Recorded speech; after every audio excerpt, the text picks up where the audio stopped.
Hey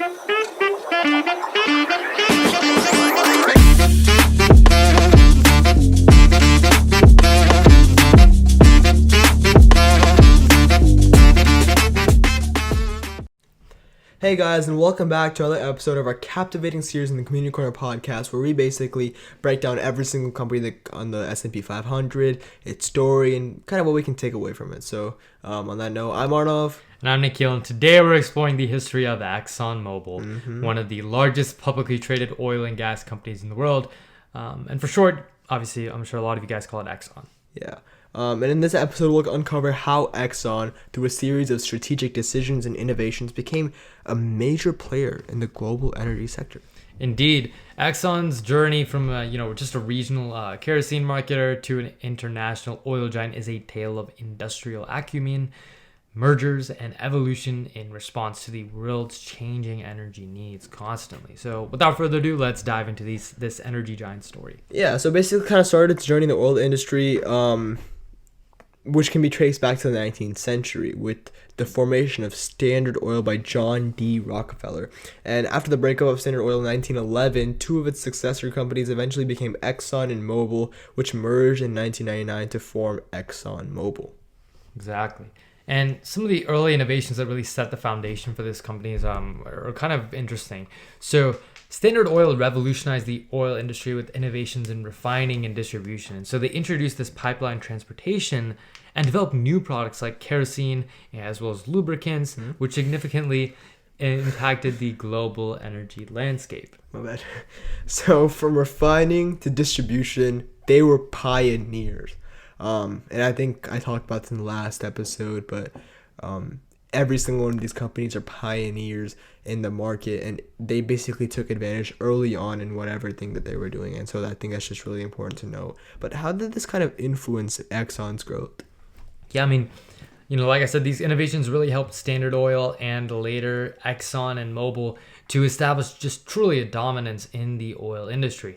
They were able to efficiently produce, transport, and market oil and its derivatives, setting a foundation for future growth and expansion. Yep. But let's kind of go pre-merger 1989, talking about how Exxon and Mobil as separate companies evolved, right? Both Exxon and Mobil expanded their operations globally throughout the 20th century. They explored and developed oil fields in various parts of the world, diversified into chemicals, and really invested in research to improve energy efficiency and production. Yep, and I think with that, there's a lot of impact these expansions as well has had on that market presence. So global expansion and diversification really helped Exxon and Mobil to become two of the largest oil companies in the world. 100%. They were able to essentially leverage their scale and expertise to navigate the complexities of the global oil market together and effectively.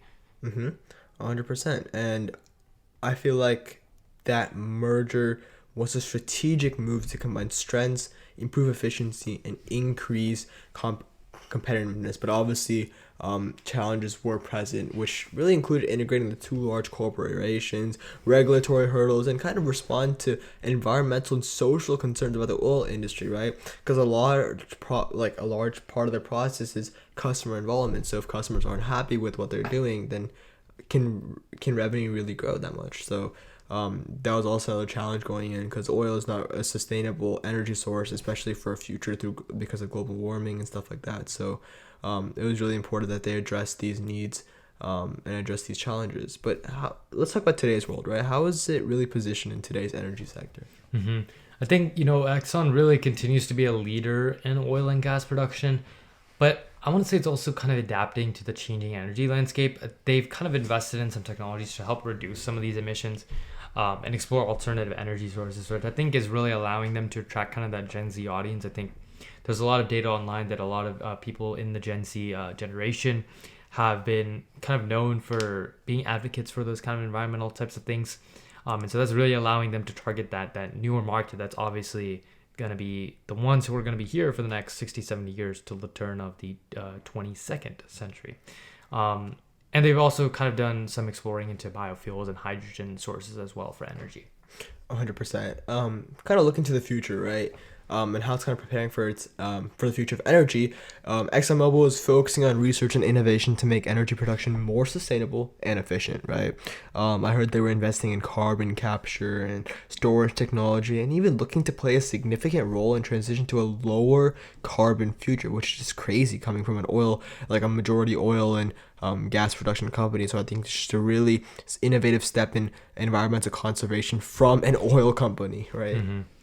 Yeah, I mean, ExxonMobil's story is really just a testament to the evolving nature, I think, of energy, that energy industry. And I think to our listeners here today, ExxonMobil's journey really just teaches us about the importance of adaptation and innovation in an industry. I think it's something that we've seen in a lot of our episodes so far, but I think this one really highlighted it even better. In an industry that's just as dynamic as energy, it's also especially important. And it really just shows how large companies can pivot and evolve in response to global needs and challenges. Got it. And I think on that note, we're kind of wrapping up our episode today. Thank you guys so much for tuning in. Stay tuned for more stories that illuminate the paths of corporate giants. This is Community Corner Podcast, where we bring the history of business innovation to life. Until next time, peace.